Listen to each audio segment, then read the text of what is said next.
ఇంత దౌర్జన్యంగా జరుగుతూ ఉన్నారు. వంశీ అని ఇప్పటికి నెలన్నర అయిపోయింది. ఒక కేసులో బెయిల్ వస్తుంది, బెయిల్ వచ్చిన వెంటనే ఇంకొక కేసు, మళ్ళీ ఆ కేసులో బెయిల్ వస్తుంది, బెయిల్ వచ్చిన వెంటనే మళ్ళీ ఇంకొక కేసు. ఇప్పటికి 11 కేసులు. ఒక కేసు అయిపోయినాక ఒక కేసు, ఒక కేసు అయిపోయినాక ఒక కేసు. 2 నెలలు దాదాపుగా వంశీ ఈరోజు జైల్లోనే కనపడతా ఉన్నాడు.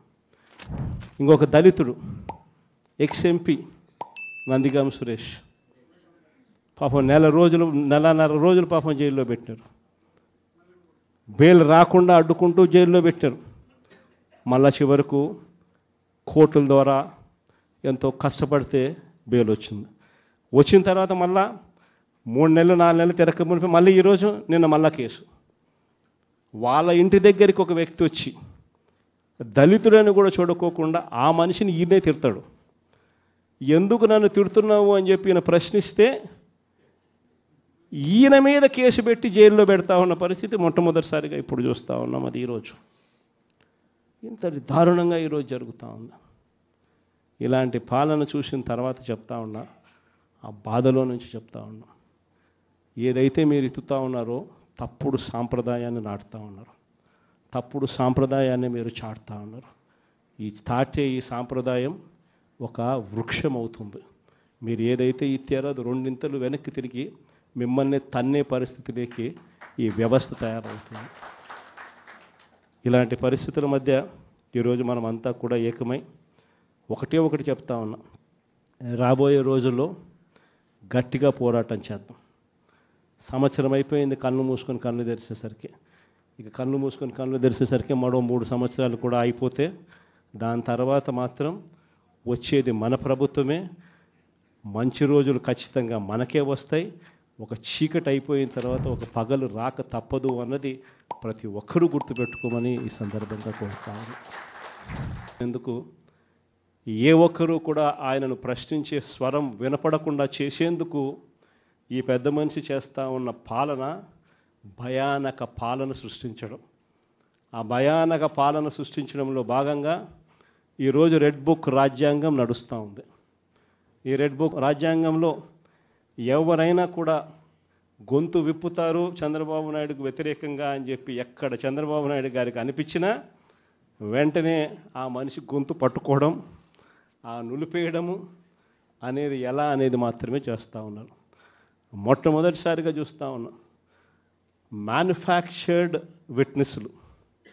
అంటే ఒక నేరంతో ఒక మనిషికి సంబంధం ఉండదు, కానీ ఏకంగా వీళ్ళకి సంబంధించిన ఒక వ్యక్తిని క్రియేట్ చేస్తున్నారు. ఆయన చేత ఆయనను అప్రూవర్ అంటున్నారు, ఆయన చేత ఇష్టం వచ్చిన మాటలు మాట్లాడిస్తున్నారు, ఒక మ్యానుఫ్యాక్చర్డ్ ఎవిడెన్స్ క్రియేట్ చేయిస్తున్నారు. ఆ మనిషితో ఈ మనిషి పేరు చెప్పిస్తున్నారు, ఈ మనిషిని ఇలా అరెస్ట్ చేస్తూ ఉన్నారు. ఇంతవరకు ఎప్పుడు హిస్టరీలో ఇటువంటి కార్యక్రమాలు ఎప్పుడు జరగల. ఒక తప్పుడు సాంప్రదాయానికి పెద్ద మనిషి చంద్రబాబు నాయుడు గారు ఈరోజు బీజం వేస్తూ ఉన్నాడు. ప్రతి నియోజకవర్గంలో కూడా పాత కేసులు ఏమేమి ఉన్నాయని చెప్పి తవ్వుతున్నారు. ఆయన పాత కేసులలో ఇప్పుడు మన ఎమ్మెల్యే క్యాండిడేట్లను ఎలా ఇరికించాలి అని చెప్పి, ఆ కేసుల్లో ఎలా ఇరికించాలి అని చెప్పి ఇప్పుడు చూస్తూ ఉన్నారు. ఏ తప్పు జరగకపోయినా కూడా యాక్టివ్గా ఎవడైనా కార్పొరేటర్ ఉన్నా, ఎవడైనా ఎంపీటీసీ ఉన్నా, ఎవడైనా జెడ్పీటీసీ ఉన్నా, లేకపోతే ఎవరైనా లీడర్ ఉన్నా సరే విజిలెన్స్లో ఎలా ఇరికించాలా, తప్పుడు కేసు ఎలా పెట్టించాలా అనే సంస్కృతితోనే ఈరోజు పాలన సాగుతూ ఉంది. నేను ఒకటి చెప్తా ఉన్నా, ఈరోజు కష్టంలో ఉన్న వైఎస్ఆర్సీపీ అన్నదమ్ములను నేను ఈరోజు చూస్తూ ఉన్నా. నేను మీ అందరికీ ఒకటే చెప్తా ఉన్నా, మీ అన్నగా, మీ తమ్ముడిగా, మీ బిడ్డగా ఒకటి చెప్తా ఉన్నా, నెక్స్ట్ వచ్చే జగన్ 2.0లో పరిస్థితి ఈ మాదిరిగా ఉండదు. ఈరోజు ప్రతి కార్యకర్త కష్టాన్ని చూస్తూ ఉన్నా కాబట్టి చెప్తా ఉన్నా. ఇంతకుముందు మన హయాంలో మనం వచ్చే టయానికే కోవిడ్ మహమ్మారి మధ్యలో 2019 జూన్లో మనం ప్రమాణ స్వీకారం చేశాం. ఆ తర్వాత ఆ మార్చిలోనే ముగియక మునిపే, ఒక సంవత్సరం కూడా సరిగ్గా ముగియక మునిపే 2020 మార్చి వచ్చేసరికి వెంటనే కోవిడ్ వచ్చింది. ఆ తర్వాత 2 సంవత్సరాలు కోవిడ్తో మనం యుద్ధం చేయాల్సిన పరిస్థితుల మధ్య మన పాలన సాగింది.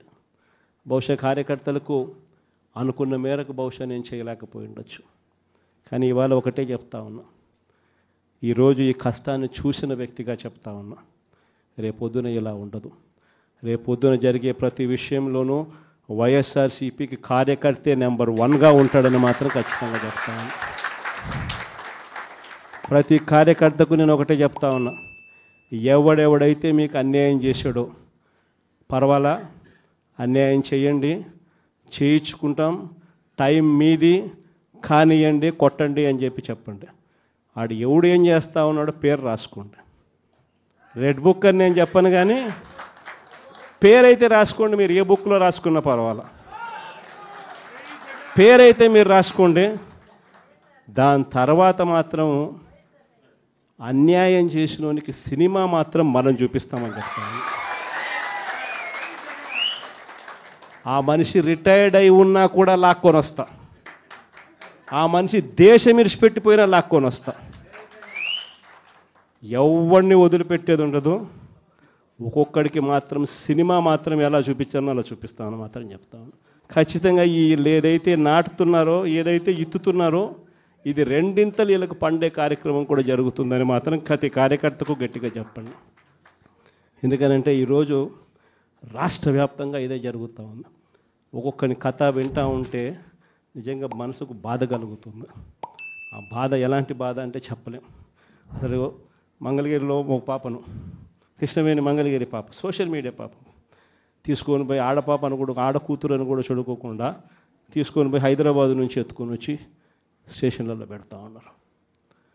ఇంకొక పాప సుధారాణి.